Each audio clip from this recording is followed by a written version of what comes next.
Hello मेरे cute little potatoes, मैं तुम्हारी प्रणीता मैम स्वागत करती हूँ हमारे प्यारे से चैनल पे Unacademy Maharashtra 9th and 10th। आज हम देखने वाले हैं most important topic of EVS, जो तुम्हारी एग्जाम में 5 मार्क का सवाल यहाँ से आता है, एनवायरमेंटल मैनेजमेंट। पूरा हम वन शॉट देखेंगे। अगर तुम्हें पूरी चीजें अच्छे से पढ़नी है तो आप मेरा लाइव सेशन मिस नहीं करना, जो होता है थर्सडे, फ्राइडे एंड सैटरडे 7 बजे। Let's start. आज क्या क्या पढ़ने वाले हैं, कौन से टॉपिक आज के टॉपिक्स मतलब आज के लेक्चर में कवर्ड होंगे, ठीक है। टॉपिक टू बी कवर्ड कौन से बच्चा? इकोसिस्टम क्या है, उसमें एनवायरनमेंट क्या है, हैबिटेट क्या है, उसके टाइप्स क्या होते हैं, फिर एनवायरनमेंट एंड इकोसिस्टम क्या होता है, देन एनवायरमेंटल कंजर्वेशन क्या होता है, देन एनवायरनमेंट मैनेजमेंट क्या चीजें होती हैं, देन बायोडाइवर्सिटी। इतने टॉपिक्स आज हम कवर करने वाले हैं पूरा चैप्टर वन शॉट में, ठीक है। Let's start. पहले तो हम देखेंगे इकोसिस्टम क्या है, ओवरव्यू ऑफ इकोसिस्टम। पहले उसके पहले हमें पढ़ना पड़ेगा एनवायरनमेंट क्या है, ठीक है। एनवायरनमेंट मतलब क्या? जब हम कहीं पर रह रहे उसके सराउंडिंग वाला एनवायरनमेंट हो गया क्या? हाँ देखो, surrounding where living organism interact किसके साथ? फिजिकल फैक्टर के साथ और अदर ऑर्गेनिज्म के साथ। वो प्लेस मतलब क्या हो गया? वो प्लेस मतलब एनवायरनमेंट हो गया, ठीक है। जहां पे कोई लिविंग ऑर्गेनिज्म इंटरैक्ट कर रहा है मल्टीपल लिविंग ऑर्गेनिजम्स के साथ, जैसे फिजिकल फैक्टर्स, केमिकल फैक्टर्स के साथ, ठीक है। फिर आता है हैबिटेट। फिर अगर हम हैबिटेट की बात करते हैं, हैबिटेट मतलब क्या? एक कोई स्पेसिफिक प्लेस जहां पे इंसान रह रहा है, ग्रो कर रहा है, सरवाइव कर रहा है, उसको हम बोलेंगे हैबिटेट, ठीक है। देन अगर बात करती हूँ इकोसिस्टम, जैसे अगर हमारा हैबिटेट क्या हो जाएगा? होम, ठीक है, ओके। टेरेस्ट्रियल हैबिटेट, हम कहाँ पे रह रहे हैं? पानी में रह रहे हैं क्या? नहीं, लैंड में रह रहे हैं, तो हमारा हैबिटेट क्या है? टेरेस्ट्रियल हैबिटेट, ठीक है। फिर अगर हम बात करते हैं इकोसिस्टम की, what is ecosystem? It is a community of living organism interacting physical environment with their physical environment in a self sustaining systems, ठीक है। उसको हम क्या बोलेंगे? इकोसिस्टम। अब पूरा अगर शॉर्ट में मैं बताना चाहूँ व्हाट इज इकोसिस्टम, तो यहाँ पे देखो बायोटिक फैक्टर्स और अबायोटिक फैक्टर्स, उन दोनों का इंटरेक्शन, ठीक है। व्हाट इज इकोसिस्टम बच्चा? बायोटिक मतलब क्या? कौन होते बायोटिक? लिविंग फैक्टर्स, ठीक है। कौन? Living organism. कौन होगा? Living organism. उसको हम क्या बोलेंगे? यहाँ पे लिखती हूँ, वहां पे दिख नहीं रहा है, लिविंग ऑर्गेनिज्म, ठीक है। जो लिविंग थिंग होंगे वो बायोटिक हो गए। अबायोटिक मतलब क्या? जो नॉन लिविंग है, ठीक है। वो फैक्टर्स मतलब क्या? अबायोटिक। उन दोनों के बीच का इंटरेक्शन, उसको हम बोलते हैं इकोसिस्टम। नेक्स्ट, अगर हम बात करते हैं टाइप ऑफ इकोसिस्टम, अब कैसी होगी, क्या होगी type of ecosystem? There are two types of ecosystem. कितनी है? Two types of ecosystem. First one is natural and second one is artificial. अब नेचुरल से ही हमें पता चल रहा है व्हाट इज नेचुरल, जो नेचर से बनाया है, जहां पे ह्यूमन इंटरफेरेंस नहीं है, बिल्कुल भी नहीं है, उसको हम बोलेंगे नेचुरल इकोसिस्टम, ठीक है। जैसे development without a human intervention और interaction and self sustaining and maintaining their own balance, उसको हम बोलेंगे नेचुरल इकोसिस्टम। अगर मैं वही आर्टिफिशियल की बात करूंगी, created and maintain by the humans, ठीक है। कौन कर रहा है बच्चा? ह्यूमन के वजह से, ह्यूमन बना रहा है, हम बना रहे हैं, तो वो होगी आर्टिफिशियल। अगर हम बात करते हैं एग्जांपल्स क्या है, ये सारे एग्जांपल्स है, ठीक है। जैसे gardening, parks, grow plants, aquarium, urban areas. अगर हम नेचुरल की बात करेंगे, फॉरेस्ट हम बनाएंगे क्या? नहीं, grassland, desert, wetland, aquatic system, ये सारी चीजें क्या हो गई? ये होगी नेचुरल इकोसिस्टम, ठीक है। जहां पे ह्यूमंस का इंटरफेरेंस है क्या? नहीं, यहाँ पे नहीं, यहाँ पे है, ठीक है। अगर हम दोनों में पॉइंट देखें तो नेचुरल मतलब जो नेचर से बन रहा है, और आर्टिफिशियल मतलब जहां पे ह्यूमन बना रहा है। डन, इतना ही। उसके बाद नेक्स्ट, अब आते हैं कंपोनेंट्स ऑफ एन इकोसिस्टम। ये जो इकोसिस्टम है, इसके कोई ना कोई कंपोनेंट्स तो है। जैसे कौन से कंपोनेंट है? दो कंपोनेंट है। कौन से बच्चा? एक तो पहला है बायोटिक कंपोनेंट और दूसरा है अबायोटिक कंपोनेंट। अभी मैंने थोड़ी देर पहले बोला था कि बायोटिक मतलब क्या होता है बच्चा? बायोटिक मतलब क्या होता है? बायोटिक मतलब लिविंग ऑर्गेनिजम्स, ठीक है, लिविंग थिंग। और अगर मैं बात करूंगी अबायोटिक, अबायोटिक की अगर मैं बात करती हूँ तो क्या हो जाएगा, वो हो जाएगा नॉन लिविंग। वो क्या हो जाएगा, नॉन लिविंग। ठीक है, चलो अब यही चीज हमें देखनी है। अगर अबायोटिक, बायोटिक के फैक्टर मतलब बायोटिक कंपोनेंट्स की अगर मैं बात करती हूँ, पहला आता है प्रोड्यूसर। प्रोड्यूसर मतलब कौन, जो खुद का खाना खुद बनाते हैं। ऐसे कौन हो जाता है, प्लांट्स। प्लांट्स क्या करते हैं, खुद का खाना खुद बनाते हैं by the process of photosynthesis, जो हमने छोटे क्लासेस में पढ़ी है। ठीक है, छोटे क्लासेस में पढ़ी है ना फोटोसिंथेसिस। देखो, खुद का खाना खुद बना रहे बाय द फोटोसिंथेसिस। फिर आते हैं प्राइमरी कंज्यूमर। ये जो प्लांट्स है ना, प्लांट्स को खाने वाले, ठीक है, जो ग्रीन लीफी वेजिटेबल्स को खाने वाले, वो क्या हो जाता है बच्चा, हर्बीवरस। वो क्या हो जाते हैं, हर्बीवरस। फिर आते हैं सेकेंडरी कंज्यूमर, वहां पे आ जाएंगे कार्निवरस, जो किसको खाएंगे, हर्बीवरस को खाएंगे। ठीक है, मतलब कार्निवरस कौन हो जाएंगे, जो फ्लेश खाएंगे, मांस मटन खाएंगे, उसको हम बोलेंगे कार्निवरस। फिर आते हैं टॉप प्रीडेटर। यहाँ पे ये जो है, ये ग्रीन वेजिटेबल्स भी खा लेंगे, ये डेड एंड डिके मतलब जो मतलब एनिमल फ्लेश भी खा लेंगे, तो वो हो गए टर्शरी कंज्यूमर। फिर भैया ये सारी चीजें जब अगर मर जाता है, तो फिर अगर तुम देख रहे होंगे कि कहीं पे अगर किसी डॉग का एक्सीडेंट हो गया है और वो कुछ दिन बाद वहां पे तुम्हें नहीं दिखेगा, क्यों, क्योंकि वहां पे डिकम्पोजर्स जो बैक्टीरियाज एंड फंगीज है, वो क्या कर लेंगे, ब्रेक डाउन कर लेंगे। ठीक है, डिकम्पोज कर लेंगे। ठीक है, तो ऐसे हमारा पूरा क्या है, बायोटिक कंपोनेंट के फैक्टर्स है। ठीक है, बायोटिक कंपोनेंट्स है, producer, primary consumer, secondary consumer, tertiary consumer and decomposer. अब अगर हम यहाँ पे बात करते हैं, ठीक है, अबायोटिक की, इसमें डिफरेंट फैक्टर्स आएंगे, जैसे फिजिकल फैक्टर्स। फिजिकल में क्या आ जाएगा बच्चा, लाइट्स। उसके बाद फिजिकल में क्या आ जाएगा, टेम्परेचर। फिर क्या आ जाएगा, प्रेशर, ह्यूमिडिटी। अगर मैं केमिकल्स की बात करती हूँ, जैसे वाटर, ऑक्सीजन, CO2, हाइड्रोजन। फिर आते हैं सॉइल।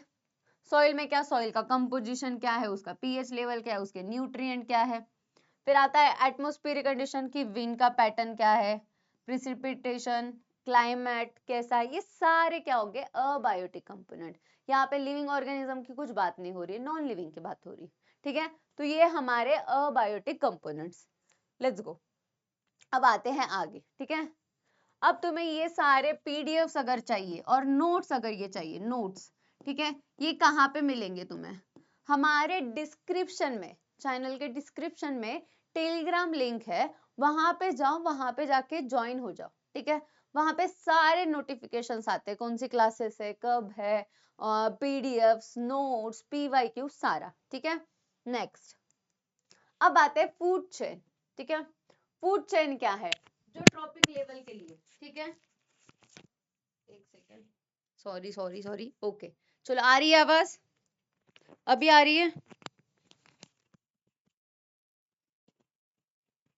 आ रही है, चलो फूड चेन। अब फूड चेन में मैंने producer, primary consumer, secondary consumer, tertiary consumer, apex consumer बना दिया, ठीक है, बता दिया था। ठीक है, फूड चेन मतलब क्या, अ सीक्वेंस वाला चीज। ठीक है, एक जो सीरीज है और एक सीक्वेंस है, जो ए से लेके जेड समझो, या यहाँ पे बहुत ज्यादा कंपोनेंट हो गए, जैसे प्रोड्यूसर हो गया।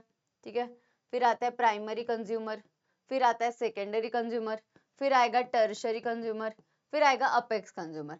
मतलब ये जो फूड चेन है, ये एक सीक्वेंस है, एक ग्रुप है, मतलब समझो एक सर्कल है जहां पे 3 या 4 कंपोनेंट क्या होंगे, ज्वाइन होंगे। ठीक है, वो परफॉर्म करेंगे फूड चेन। ठीक है, फूड चेन मतलब क्या, एक यहाँ पे देखो प्रोड्यूसर, जो कौन है, फर्स्ट ट्रॉपिक लेवल में होते हैं, मतलब कौन है यहाँ पे, प्लांट्स है। ठीक है, हमने अभी देखा था।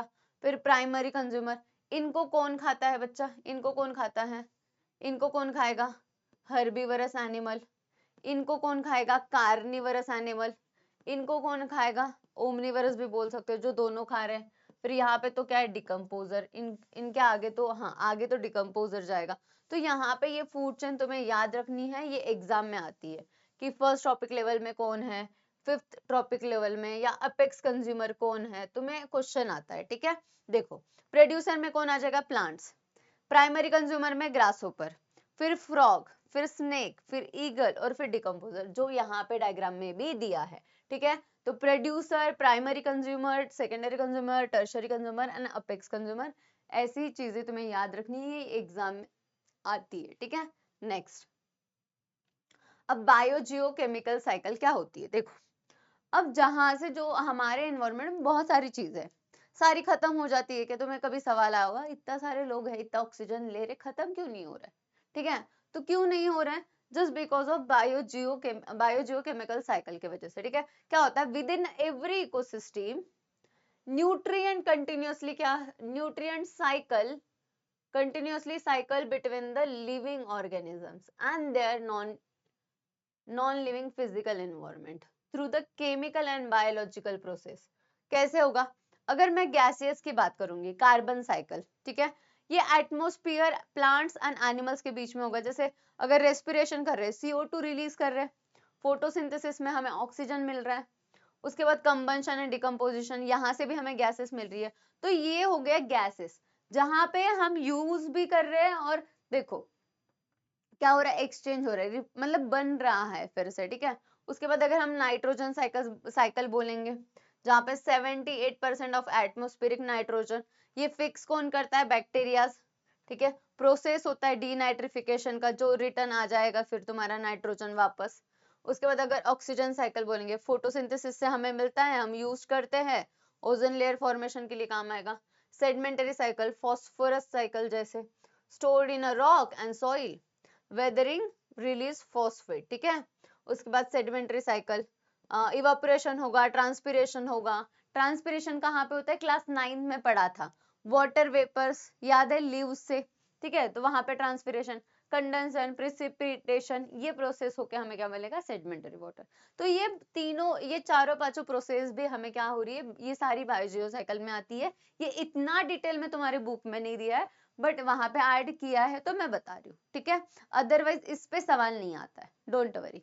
नेक्स्ट, हाँ ये बहुत इंपॉर्टेंट है, इस पे सवाल बनता है एग्जाम में। अब इसमें क्या है बच्चा, एनवायरमेंटल पोल्यूशन, ठीक है। व्हाट इज द पोल्यूशन, अगर हम कोई चीज को केमिकल या उसमें टॉक्सिक चीजें डाल रहे हैं, वो पोल्यूशन, ठीक है। तो अब और जो सब्सटेंस उसको कर रहा है, उसको हम बोलेंगे पोल्यूट, ठीक है। ओके, तो पहला है एयर पोल्यूशन। मैंने यहाँ पे सारे पोल्यूशन में पहले तो कंपोनेंट बताया है, फिर उसका सोर्स, उसका इफेक्ट एंड उसका कंट्रोल, बहुत ही ना इजी वे में बताया है, क्योंकि तुम्हारी बुक में बहुत ही बड़ा बॉक्स है, ठीक है। सारा कंटेंट वहीं से लिया है, ऐसा नहीं है कि कुछ मेरे मन का लगाया है, बट उसको प्रेजेंट मैंने बहुत शॉर्ट में किया है, तो ये तुम्हें इजी भी होगा पढ़ने के लिए और याद भी रहेगा, क्योंकि एग्जाम में तो सेंटेंस फॉर्मेशन तुम्हें ही करना है, बस तुम्हें कीवर्ड्स याद रहने चाहिए, और रट्टा बिल्कुल नहीं मारना है, क्योंकि अगर रट्टा मारोगे तो भूल जाओगे। डन, क्लियर है, चलो अब आते हैं आगे। पहला है पोल्यूशन, एयर पोल्यूशन। अब एयर पोल्यूशन के कौन से कंपोनेंट है जो उसको खराब करे, मतलब पोल्यूट्स कौन है, CO2, CO, SO2, dust, carbon, ये सारी चीजें, ठीक है। अब कहाँ से आ रहा है भाई, ये सारे पोल्यूट्स आ रहे हैं, खराब कर रहे हैं, बट कहाँ से आ रहे हैं, कहाँ से आ रहे हैं बच्चा, व्हीकल से, इंडस्ट्रीज से, अगर हम किसी फ्यूल को बर्न कर रहे हैं उससे, ठीक है। अब इफेक्ट क्या होगा, कुछ ना कुछ इफेक्ट तो होगा पोल्यूशन का, अस्थमा कॉज करता है, एसिड रेन, ओजोन डिप्लेशन, तो ये सारी चीजें क्या होगी, इफेक्ट हो गए। अब कैसे कंट्रोल करेंगे, एयर पोल्यूशन तो कर रहे हैं, बट कैसे कंट्रोल करेंगे, क्या करेंगे, प्लांट्स लगा के, ट्रीज लगा के, यूज फिल्टर्स, क्लीन एनर्जी, जैसे दिल्ली में तुम देख रहे हो कितना पोल्यूशन है, ठीक है। उसके बाद वाटर पोल्यूशन। अब वाटर पोल्यूशन के कंपोनेंट क्या है, सीवेज वाटर से केमिकल, सारे केमिकल, पेस्टिसाइड्स, हेवी मेटल्स, ये सारा घर से भी हो गया, मेडिसिनल वेस्ट हो गया, या अगर फार्मिंग कर रहे हैं वहां का वेस्ट, ठीक है। ये सारा क्या कर रहा है, वाटर पोल्यूशन कर रहा है, ठीक है। सोर्सेस क्या है बच्चा, industries waste, agriculture, run off, oil spills, ये सारे, ठीक है। उसके बाद इफेक्ट क्या होगा, वाटर बॉर्न डिसीज होंगे, डेथ ऑफ एक्वेटिक लाइफ, ठीक है। देखो इफेक्ट क्या होगा, वाटर बॉर्न डिसीज, वहां पे वो अगर पानी हम पिएंगे या कोई भी इंसान पिएगा उसको डिसीज होंगे, ठीक है, क्योंकि वो तो केमिकल्स है, वहां पे हार्मफुल माइक्रोब्स है, तो वो अगर हम कंज्यूम करेंगे तो हमें डिसीज होगा। दूसरी चीज क्या होगी, वहां पे जो एक्वेटिक हैबिटेट है, मतलब वहां पे जितने भी एनिमल्स है उनके लिए भी तो हार्मफुल है ना, तो ये एक चीज होगी। देन अगर हम बात करते हैं कैसे कंट्रोल करेंगे, वाटर ट्रीटमेंट करके और इंडस्ट्रीज का जो वेस्ट है वो डायरेक्टली वाटर बॉडीज में ना जाए ये सोच के, ठीक है। उसके बाद सॉइल पोल्यूशन, कैसे कंपोनेंट, क्या कंपोनेंट है, पेस्टिसाइड, फर्टिलाइजर, प्लास्टिक्स, साल्ट्स, ये सारे क्या हो गए, कंपोनेंट्स हो गए। क्या है, केमिकल फार्मिंग के वजह से, वेस्ट डंपिंग के वजह से, डिफॉरेस्टेशन अगर कर रहे हैं तो भी सॉइल पोल्यूशन हो रहा है, ठीक है। उसके बाद क्या होगा बच्चा, low soil fertility, poor crop growth. अगर सॉइल ही अच्छी नहीं है तो हम वहां पे अगर खेती करेंगे तो हमें अच्छा प्रॉफिट मिलेगा क्या, वहां पे ज्यादा फसल उगेगी क्या, नहीं, ठीक है। उसके बाद कंट्रोल क्या है, ऑर्गेनिक फार्मिंग करके, रिसाइकलिंग, अफॉरेस्टेशन। देखो ऑर्गेनिक फार्मिंग विदाउट केमिकल्स वाली फार्मिंग, ठीक है, रिसाइकलिंग करके, या तो फिर अफॉरेस्टेशन करके, मतलब वहां पे जंगल या पेड़ लगा के। फिर आते हैं यहाँ पे डिफॉरेस्टेशन, अफॉरेस्टेशन में कंफ्यूज नहीं होना है। अफॉरेस्टेशन मतलब, डिफॉरेस्टेशन मतलब कट करना, अफॉरेस्टेशन मतलब लगाना पेड़ को।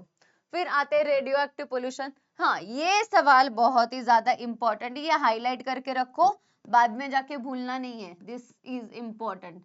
इस पे सवाल आता है, ठीक है, 3 मार्क के लिए, 2 मार्क के लिए या 1 मार्क के लिए, ठीक है। ये टेबल दिया होता है, उसके बाद उसके लिखना पड़ता है किसके वजह से, कौन से, UV rays, X ray, nuclear radiation, इसके वजह से होता है।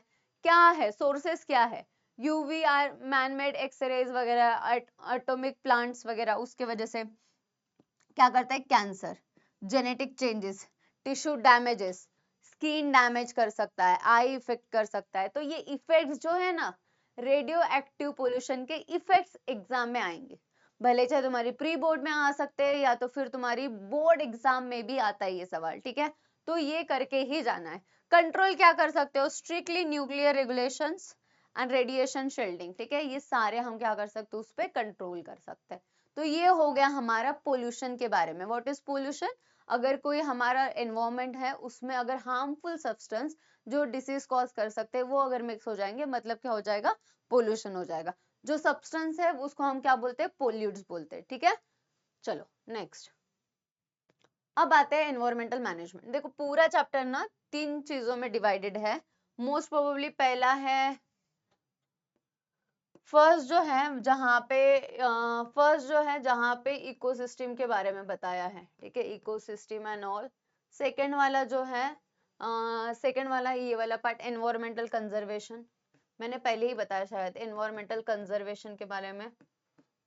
फिर उसके बाद स्पीसीज और मैनेजमेंट, सारी चीजें बताइए। चलो let's start with environmental conservation. अब हम इंसान है, हम तो प्लांट्स की, एनिमल्स की सोचते नहीं, हम हमारे बारे में सोचते हैं। अब इतनी सारी चीजें, अगर हम इतना पोल्यूशन करेंगे, कोई ना कोई तो अथॉरिटी होगी जो ये सारी चीजें कंट्रोल करनी चाहिए, ठीक है। तो ये अगर नहीं होगा तो फिर तो पूरी दुनिया ही खराब कर देंगे हम। इसीलिए गवर्नमेंट के कुछ लॉज है, जैसे एनवायरमेंटल कंजर्वेशन लॉज, ठीक है, अवर सोशल रिस्पॉन्सिबिलिटी है और ये लॉज को फॉलो करने की, बट बेसिकली हम ये सारी चीजें फॉलो करते ही नहीं है, ठीक है। पहला लॉ है फॉरेस्ट एक्ट, ठीक है, पहला एक्ट है फॉरेस्ट कंजर्वेशन एक्ट, ठीक है। कब आया था, 1980 में। किस लिए था, land reserve for forest can not be use for the other purpose. उस एक्ट में ये बोला गया था जो जंगल वाली जमीन है वो कोई भी दूसरी चीज के लिए यूज नहीं होगी, वो किसी भी दूसरी चीज या दूसरे अपने बेनिफिट्स के लिए ये यूज नहीं होगी, ठीक है। उसके बाद protect India's forest covered from the diversion, ठीक है। फिर सेंट्रल गवर्नमेंट ने ये अप्रूव किया था, required for the forest and land use change, ठीक है। Next, environmental conservation act 1986 controls pollution across all environmental medias. उसके बाद अगर कोई ये चीजें, ठीक है, अगर कोई ये वायलेशन करता है और वो रूल फॉलो नहीं करता या वो एक्ट फॉलो नहीं करता है तो उसको क्या होगा, पनिशमेंट दी जाएगी, फाइन दी जाएगा, मतलब फाइन देना पड़ेगा, 1 लाख से और 5 साल की सजा दे सकते हैं, ठीक है। Empowering government to set environmental quality standard, ठीक है, गवर्नमेंट ने ये स्ट्रिक्ट रूल लिए थे। फिर उसके बाद this is the most important, ये पूरे स्लाइड में ये बहुत ज्यादा इंपॉर्टेंट है, ये एग्जाम में आता है मैच द फॉलोइंग्स के लिए। अब उसके बाद एनवायरमेंट की तो बात होगी, बट वहां पे जो जंगल की तो बात होगी, बट वहां पे जो एनिमल्स रह रहे उनका क्या, उनके लिए भी एक्ट चालू किया था, वाइल्ड लाइफ प्रोटेक्शन एक्ट 1972 में, ठीक है। अब यहाँ पे 41 क्या बोलता है, completely ban on trading of rare and endangered species, ठीक है। उन्होंने जो कंप्लीटली ट्रेडिंग मतलब क्या, जो एनिमल्स की जो चीजें हैं उनको बेचते हैं वो सारी चीजें, तो उन्होंने रेयर मतलब जो रेयर स्पीसीज है और इंडेंजर्ड स्पीसीज है उनका पूरा बैन कर दिया था, ठीक है। उसके बाद ban on the products from the animal skin, अब जो एनिमल्स को यूज करके चीजें बना रहे हैं, उनकी स्किन हो गया, उनके ऑर्गन हो गया, उसके लिए भी बैन था 49B में, ठीक है। उसके बाद 49C क्या था, mandatory to record keeping of क्या है, artifacts from the rare animals, मतलब जो भी रेयर एनिमल्स है, जो रेयर मतलब क्या, जैसे तुम्हारे पास रेयर लोग होते हैं गिने चुने, मतलब बहुत ही रेयर, ठीक है, जो कहीं पे नहीं मिलेंगे, तो वैसे एनिमल्स का पूरा डाटा प्रॉपर रखना है, ये सारी चीजें। तो ये तीनों एक्ट जो है 49A 49B 49C तीनों भी बहुत ज्यादा इंपॉर्टेंट है as exam point of view से, ठीक है। नेक्स्ट अब आते हैं, एक स्टोरी है, ठीक है। इस स्टोरी पे मे भी तुम्हें क्वेश्चन आ सकता है कि तुम्हारा पॉइंट ऑफ व्यू क्या है, write in your own words पे, ठीक है।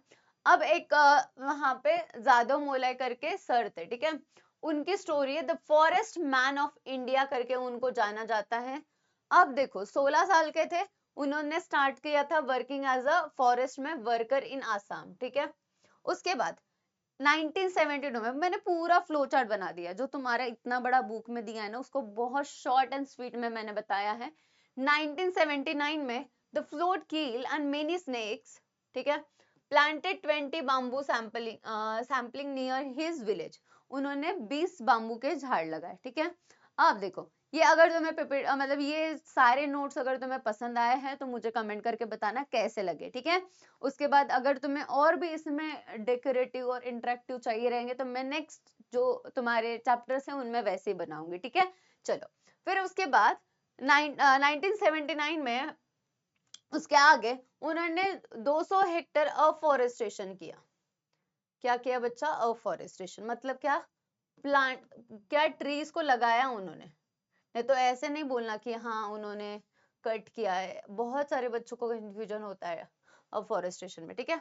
Begins project Molai continues even after it ended, उनका जो प्रोजेक्ट था उन्होंने चालू किया था, बट उसके बाद भी खत्म होने के बाद भी उन्होंने चालू रखा वो चीज, ठीक है। क्या चालू रखा, अफॉरेस्टेशन करना।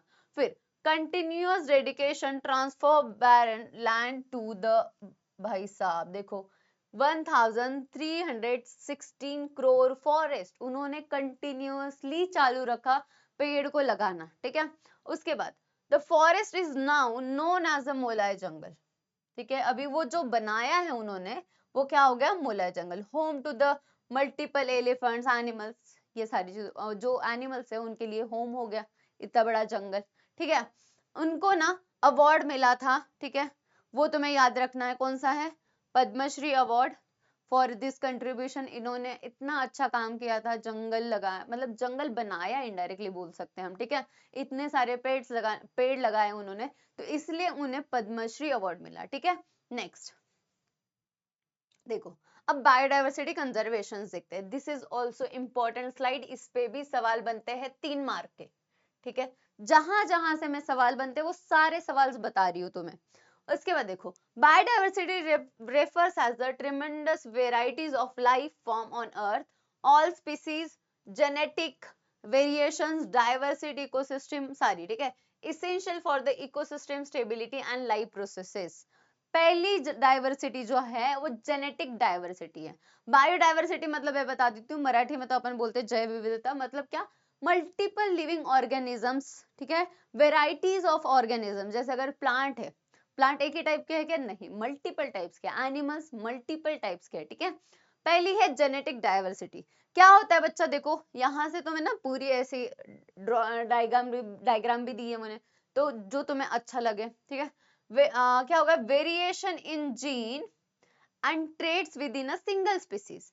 जेनेटिक डाइवर्सिटी मतलब क्या, वेरिएशन आएगा जीन और ट्रेड्स में, और वेरिएशन हमने कहाँ पे पढ़ा है, चैप्टर फर्स्ट में। अगर तुम लोगों ने वो चैप्टर नहीं देखा है तो जाके देख लो, वन शॉट है, ठीक है।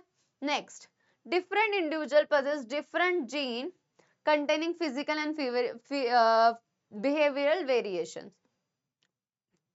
तो जीन में अगर चेंजेस है तो उसको वो हम बोलेंगे जेनेटिक डाइवर्सिटी, कोई सिंगल स्पीसीज में। फिर आते हैं स्पीसीज डाइवर्सिटी क्या है, a multitude of different species within a ecosystem और जियोग्राफिकल रीजन ऑफ माइक्रोब्स और मैमल्स, ठीक है। तो स्पीसीज डाइवर्सिटी मतलब मल्टीपल स्पीसीज में चेंजेस, ठीक है, डिफरेंट टाइप ऑफ स्पीसीज। फिर आते हैं ecosystem diversity, variety of different ecosystem and habitat in a region from forest to the wetland to the grassland and the coral reefs। तो ये हो गया हमारा इकोसिस्टम डाइवर्सिटी, मतलब हर जगह पे हर इकोसिस्टम में अलग अलग एनिमल्स रहेंगे। जैसे अगर मैं बात करूंगी एक्वेटिक इकोसिस्टम अलग होगी, वेटलैंड अलग होगी, फॉरेस्ट वाली अलग होगी, मतलब टेरेस्ट्रियल अलग होगी, तो मल्टीपल उसमें भी क्या है, इकोसिस्टम डाइवर्सिटी है। तो तीनों डाइवर्सिटी पे सवाल आते हैं, तो ये तुम्हें पक्के से करके जाना है। चलो फिर आता है हॉटस्पॉट ऑफ बायोडाइवर्सिटी क्या है, 34 हॉटस्पॉट है ऑल ओवर द वर्ल्ड। उसके बाद 15.7% 15 land or area once covered. उसके बाद 86% जो है हॉटस्पॉट नाउ डिस्ट्रॉयड, खत्म कर दिया है हमने। और 2.3 earth still remains as a hotspot, ठीक है। देखो इंडिया ग्लोबल हाइलाइट्स क्या है, हमारे इंडिया के ग्लोबल हाइलाइट्स क्या है, इसमें से तुम्हें याद रखना है this is the 1 mark question, ठीक है। 34 हॉटस्पॉट थे वर्ल्ड वाइड, वो अभी कितना बचा, ये भी आ सकता है, ठीक है। तो ये 2 क्वेश्चंस तुम्हें याद रखने हैं। फिर आते हैं इंडियन ग्लोबल हाइलाइट्स क्या है। अगर हम बात करते हैं दिस हॉटस्पॉट्स कंटेन इतना अमाउंट ऑफ स्पीसीज, ठीक है। About 50% of all global plants कहाँ पे है, इंडिया में है।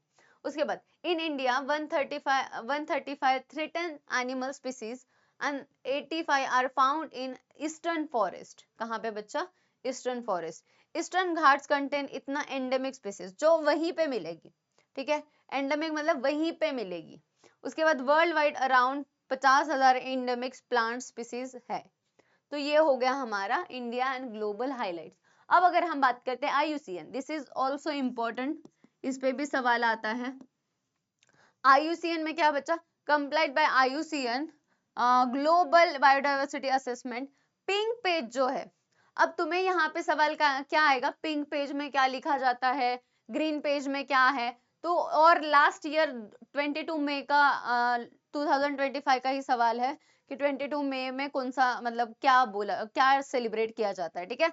तो याद रखना pink page is for the endangered species, green page is for the recover now, अभी जो इंडेंजर्ड थे वो सेफ हो गए, उसके लिए ग्रीन यूज किया जाता है। और पिंक वाला जो गर्ल को पिंक पसंद है तो उनको उनको याद रखना है कि क्या है, सारे बच्चों को, गर्ल्स को नहीं सिर्फ बॉयज को भी याद रखना है। इंडेंजर्ड स्पीसीज कहाँ पे डिनोट की जाती है, पिंक पेज में, ठीक है।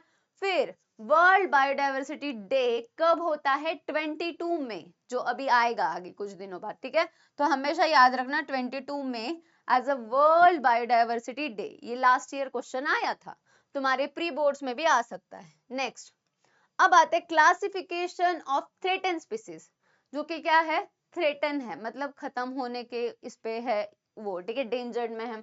तो पहला टाइप है डेंजर स्पीसीज, ठीक है, इंडेंजर स्पीसीज। इंडेंजर मतलब क्या, नंबर हैव शार्पली डिक्लाइन और habitat shrinkage may be extend without conservation. ये खत्म हो सकती है बिना कंजर्वेशन में, अगर उनको कंजर्व नहीं किया, कंजर्व करना मतलब संभाल के रखना, ठीक है।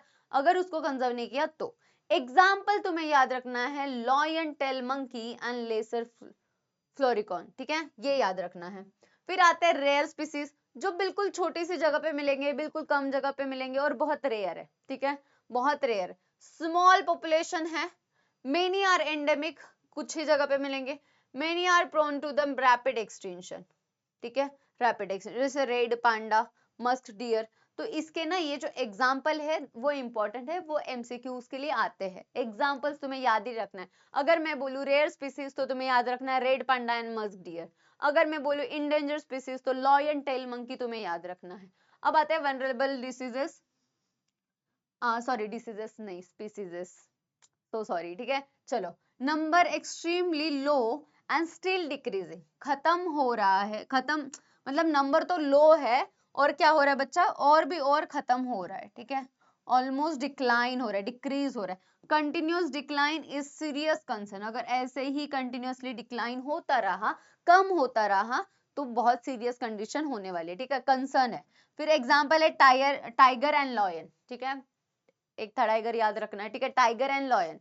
फिर उसके बाद indeterminate species appeared endangered but exact data lack है, ठीक है, क्यों डाटा लैक है, क्योंकि वो है शाई, ठीक है, वो शर्माते हैं, ठीक है, शर्माते हैं, बाहर नहीं आते हैबिटेट से, तो इसी के वजह से हमें उनका एग्जैक्ट डाटा कितना है हमें पता ही नहीं है, ठीक है।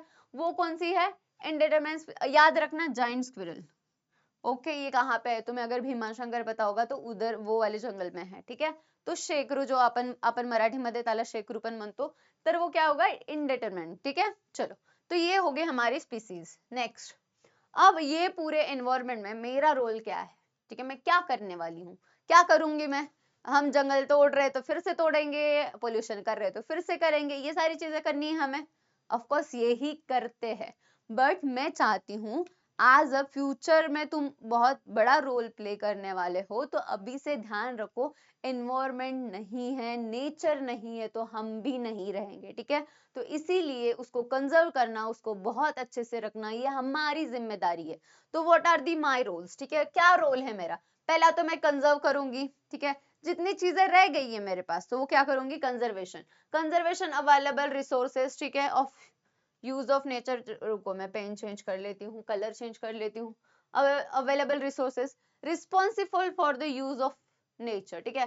सेकंड, कंट्रोल करना, ठीक है, जो हार्म हम कर रहे हैं उसको कंट्रोल तो कर सकते हैं, ये एक चीज कर सकते हैं। Stopping harmful activities, changing mindset, लोगों का माइंडसेट चेंज कर सकते हैं, जिनको नहीं पता है इंपॉर्टेंस वो बता सकते हैं।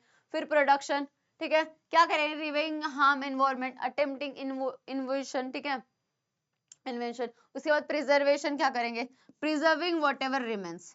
अब भैया जो गया सो गया, अभी कुछ नहीं कर सकते, बट जो रह गया है उसको क्या करेंगे, प्रिजर्व करेंगे। उसके बाद remedies for the further loss, देखेंगे क्या कर सकते हैं। अवेयरनेस, भैया लोगों को बताएंगे, गाइडेंस देंगे कि कितना एनवायरनमेंट अच्छा है, हमारे लिए जरूरी है, अगर एनवायरनमेंट नहीं होगा तो हमें कौन से कॉन्सिक्वेंसेस भुगतने पड़ेंगे, सारी चीजें लोगों को बताएंगे, अवेयर करेंगे, जो बहुत सारे लोगों को नहीं पता होता है, ठीक है। देखो, जो चीज नहीं पता होती उसकी वैल्यू नहीं होती, तो हम उसको उनकी वैल्यू बताएंगे, ठीक है, एनवायरनमेंट की वैल्यू बताएंगे, वो चीज कर सकते हैं। फिर प्रिवेंटेशन कर सकते हैं, पॉसिबल हार्म्स और डिजाइनिंग और न्यू प्लांट्स वगैरह, अफॉरेस्टेशन वगैरह कर सकते हैं। तो ये हो गए मेरे रोल्स, तुम्हारे रोल्स क्या है तुम कमेंट करके बताना, ठीक है। अगर तुम ये वीडियो तुम्हें बहुत ही ज्यादा अच्छा लगा है तो एक ट्री लगाना भूलना नहीं, एक प्लांट लगा दो, ठीक है। झाड़े लावा झाड़े जगह तूने सुना होगा, बहुत सारे हमने बचपन में ये सारी चीजें की थी, ठीक है। एक पेड़ बहुत सारी जनरेशन को हेल्प कर सकता है, तो एक पेड़ लगाओगे तो अच्छा काम करोगे, ठीक है। चलो नेक्स्ट, ये हो गया माय रूल ऑफ एनवायरनमेंट में हमने देख ली जो चीजें इंपॉर्टेंट थी। मैं चाहती हूँ ये अगर वीडियो तुम्हें अच्छा लगा है तो प्लीज प्लांट लगा लेना, ठीक है। चलो, थैंक यू सो मच मेरे क्यूट लिटिल पोटैटोस। अभी हम नेक्स्ट लेक्चर में मिलेंगे, बट कुछ मैसेज है। Every actions to protect the environment matters be the change, ठीक है, matters be the change, conserve, preserve and sustain, ठीक है। तो ये बहुत ही ज्यादा इंपॉर्टेंट है। तो मिलते हैं हम नेक्स्ट लेक्चर में। अगर तुम्हें वीडियो अच्छा लगा होगा तो लाइक शेयर करना भूलना नहीं, और अगर नए हो तो सब्सक्राइब करना तो बिल्कुल नहीं भूलना, क्योंकि मैं यहीं पे मिलूंगी। बाय, टेक केयर, जय हिंद, जय महाराष्ट्र।